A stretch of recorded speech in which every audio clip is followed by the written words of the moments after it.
Who'd like to share something? What's your big takeaway? To get what others don't, you have to do what others won't. Do you have an example for me? Doing the hard shit, like sending the thank you letters, putting the testimonials up. You know what's so interesting about that, though? Is sending a thank you letter or referral letter hard?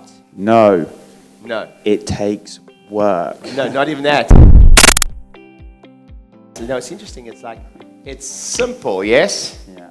But it's not easy. Like, how many of you could send more handwritten letters? Like all of us. There's a book written 100 years ago, literally almost to the day, by B.J. Palmer's, his name's Dr. Rieder, and he was one of B.J.'s alumni in the university. And it's a marketing book. And 100 years ago, he was talking about workshops. 100 years ago, he was talking about handwritten letters and cards, send patients handwritten cards. 100 years ago, he was talking about invite old patients who are no longer under care back into the practice for a workshop. 100 years ago. So there's nothing new. You know what we're going through in my business? Would you guys like to hear our big focus in our business in the next quarter? We're all about, not about new strategies, but we are really, when we really looked at our quarter, we had a record quarter financially, but we didn't have a great quarter on some of the KPIs.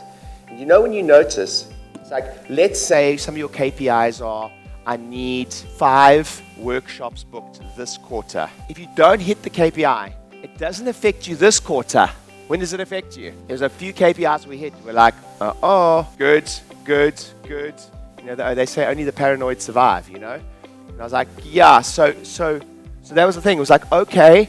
And we were like, we needed better. It wasn't a strategy. It was the implementation of the strategy. Our standards of the implementation strategy had to go up. So it wasn't that we needed a new workshop strategy. You all know how to send an email to your patient base asking them if you can come to a corporate talk for free. You guys can all do that, yes? But it was the application of that process that we needed to up our standards. We need to probably have a meeting about, and I'm not just giving an example, a meeting about it. We have 3 or 4 or 5 pre-written emails. We need to really look at the copy in the emails. We need to look at the landing pages that the people go to register, whether it's Eventbrite, etc. So I'm all about sloppy success. But there comes a point where you're like, okay, cool, let's do that stuff again, but let's go look at the application of what we're doing and look at the standards of that application and just do it again, but better. Not more, do it again, but better. We've done it the first time round and it was a bit sloppy, but now we need to look at the application of that and go a little bit better. So whether it's for handwritten cards, you might have a meeting about that and go, how do we actually do this? How do we do this on a regular basis? How do we not mess it up? How do we send birthday cards? How do we remember people's names? That's where you guys are at now. It's like the standards of your introducing this stuff into practice probably have to raise. Not more, just better. I think also just that personal service with knowing their names, maybe knowing their partner's names, their kids' names. You make a note, they're going to Italy on holiday, and when you see them again, you go, how was the holiday? They just feel so appreciated with that. Write this down, personal account management.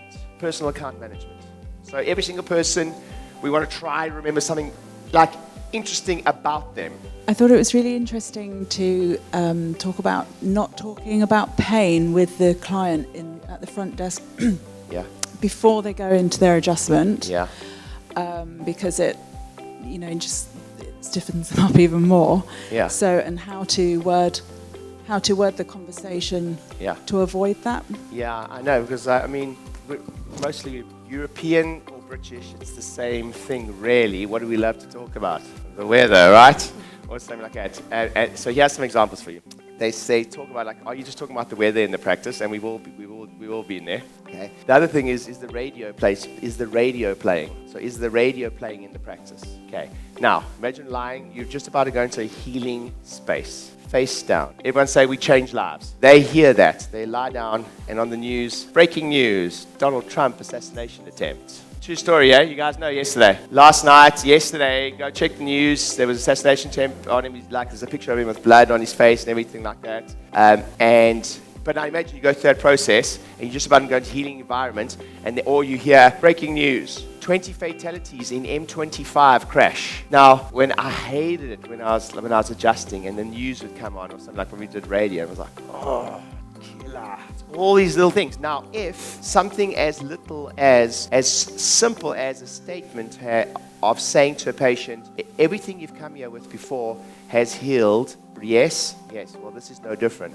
You're right, this is no different. That had an integral part in that patient's process of healing for them to believe themselves. Now, if that's how integral it can be, here's an example for you guys. So can you imagine how we have to control that environment to that degree? Think back to a time in your childhood where an authority figure, a teacher, a parent, a coach, or someone said something to you that was negative or made you feel embarrassed, or a moment in your childhood or other where you had a negative experience with someone said something to you. Might have been a colleague, a friend at school said you'd never amount to anything. A teacher said, whatever it is, you'll always be a loser, whatever it is, something like that. Take a deep breath in, breathe out, open your eyes. Has everyone got something? Raise your hand if you can think of something. Okay, look at the room, like a lot of people, right?